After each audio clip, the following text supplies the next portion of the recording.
les causes du mal-être. Voici la deuxième partie de l'anamnèse proprement dite. Là, nous allons nous intéresser à deux types de causes différentes. D'abord, la cause historique passée. Qu'est-ce qui a créé ce mal-être dans le passé?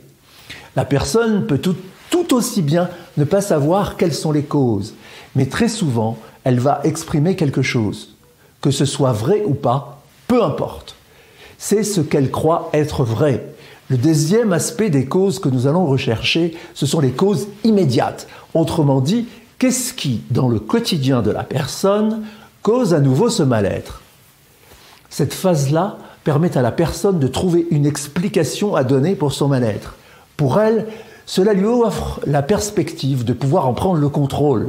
Cela peut lui donner le sentiment d'être capable de reprendre le contrôle de sa vie, ce qui est quelque chose de précieux et d'important pour la suite. Quelles sont les causes du mal-être? Cette question permet de mettre en perspective le mal-être de la personne. Il a des causes, c'est ce qui est induit par la question. Il peut bien évidemment n'y avoir qu'une seule cause, mais en cherchant un peu, la personne peut très facilement en trouver plusieurs. Il y a les causes immédiates et les causes historiques. La question est plus importante que la réponse. Comme nous venons de le voir, la réponse est très inductrice. Elle laisse supposer que les causes existent. Elle laisse supposer aussi que ces causes disparaissent. Le mal-être pourrait lui aussi disparaître. Évidemment, parfois la personne ne peut pas répondre à la question, elle ne sait pas. Il faut alors faire preuve d'un peu de créativité et lui demander de simplement imaginer quelles auraient pu être les causes de ce mal-être.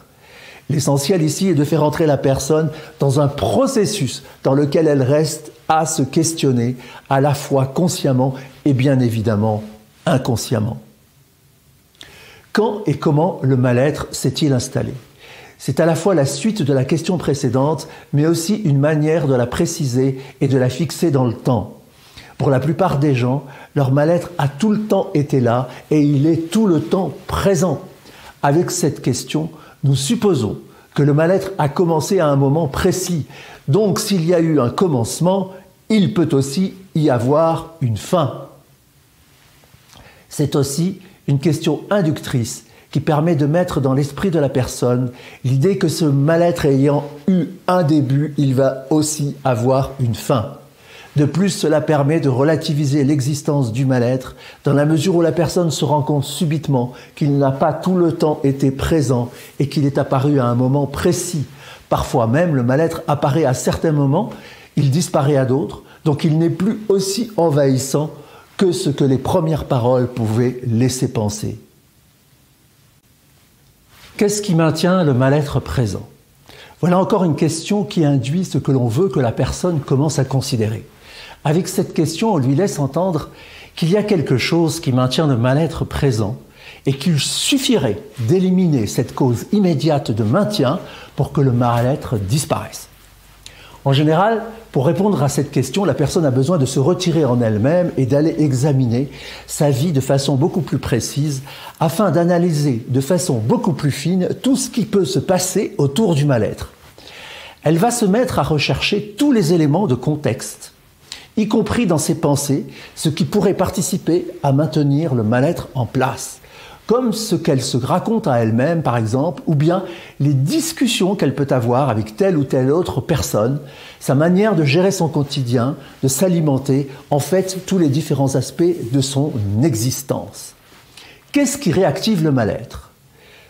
Nous allons un peu plus loin dans le questionnement inducteur, nous laissons supposer que quelque chose réactive le mal-être.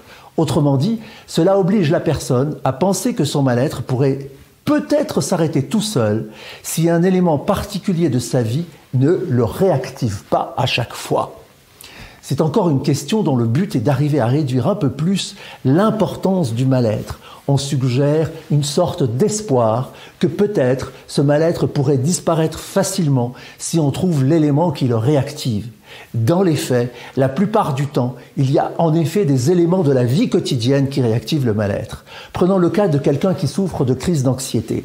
Il n'est pas rare que ces crises d'anxiété soient déclenchées soit par des pensées négatives, soit par des décisions que la personne qui la met en situation d'avoir ces crises d'anxiété.